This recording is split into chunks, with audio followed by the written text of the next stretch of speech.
Greetings and welcome to the 54th episode of Retro Rant. Continuing our quest for decent 8-bit adventure games, it is time for some C64 goodness with Caren and the Tangled Tentacles Thank You Edition.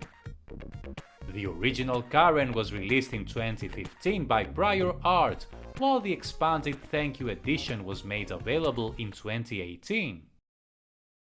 8-bit computers, due to the lack of mouse, seem to struggle quite a bit with point-and-click adventure games, although we have already seen in the channel two examples of non-text adventures that worked quite well, Saint Meillard and the amazing Orion Prime.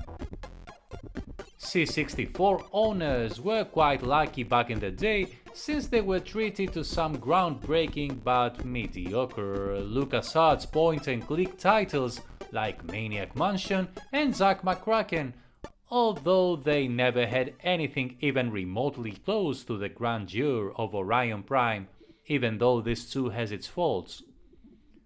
So let's see if Caren is any good by Retro Rant standards. You control Caren, who is a chemist and does not have a crystal meth lab. It is a usual workday, and after a weird tutorial-esque dream, you go down to the research center when you discover... And that's where the Retro Rant non-spoiler policy kicks in to censor what happens, although the title already reveals that tentacles are involved, an obvious tribute to Maniac Mansion or seafood. I am no C64 expert, but the graphics of Caren look quite decent, although nothing impressive here. Even though the resolution is a bit blocky, the palette of the 64 is put to good use and the animation is more than acceptable.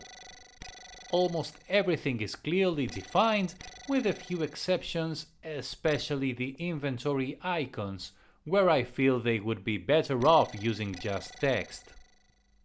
The sound is the best part about Caren. Even though some of the game is played in silence, there are some awesome tunes both in the title screen and in-game. The SID chip is put to good use in terms of sound effects as well, since there are also some quasi-digitized bits every now and then. I felt that everything fits the atmosphere of the game very well, so kudos to the developers for that. The control system is the least enjoyable part about this game, and somehow the developers managed to create an engine that feels even worse than one would expect out of a non-mouse point-and-click interface. Everything feels a bit slow and clunky. You have to keep pressing the fire button to enter the panel, where you choose your action, and although it is not as slow as it sounds at first, it adds up. So after a while, it feels like it takes an eternity each time. It feels like loading a big blast in R-Type, but without the shooty excitement. You also cannot skip dialogues, and this is a huge drag, since they take ages, especially if you have repeated an action before and the reaction takes up 2 or 3 dialogue bubbles. Navigation between screens is a hit and miss as well, since sometimes I could not go where I wanted, especially in the attic, and Caren certainly likes to take her sweet time when moving around, almost as awful as our old friend Simon the Sorcerer. Inventory management seems to suffer as well because of the often unclear graphics, as well as the clunky button long press. On the positive side, the hotspots are quite easy to find since the cursor conveniently changes. The story is quite short and not very original, but it was reasonably enjoyable to watch it unfold nonetheless. There are some humorous bits which are quite nice, although I would have liked some more backstory about the various characters. The game is short and sweet, and you had better play the Thank You Edition, which expands the game world a bit. I guess the brevity of the game is to be expected, since the original Caren game was created as an entry in a C64 game competition. But being Retro Rant, I cannot help but get greedy, wishing it was made into a full-fledged game.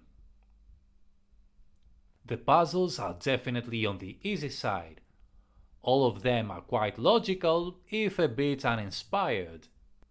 This, combined with the brevity of the game, will make for no more than a couple of short blasts before you reach the end screen. Big plus marks for the game because of the lack of pixel hunting. Also because you cannot die and you cannot reach a dead end, at least I could not. The small game world also works in the game's advantage, since the backtracking is minimal and could become a nightmare considering Caren's turtle-like speed. You can also play a game of Pong, reminding me of CPC Aventure, another competent Amstrad CPC point-and-click adventure from 2005, which I have yet to review. Overall, Caren and the Tangled Tentacles is a good one.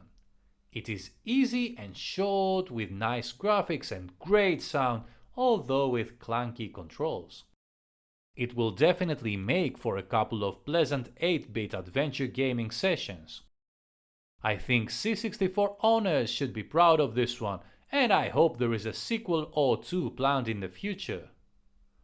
So that's it for now, and I'll see you next time!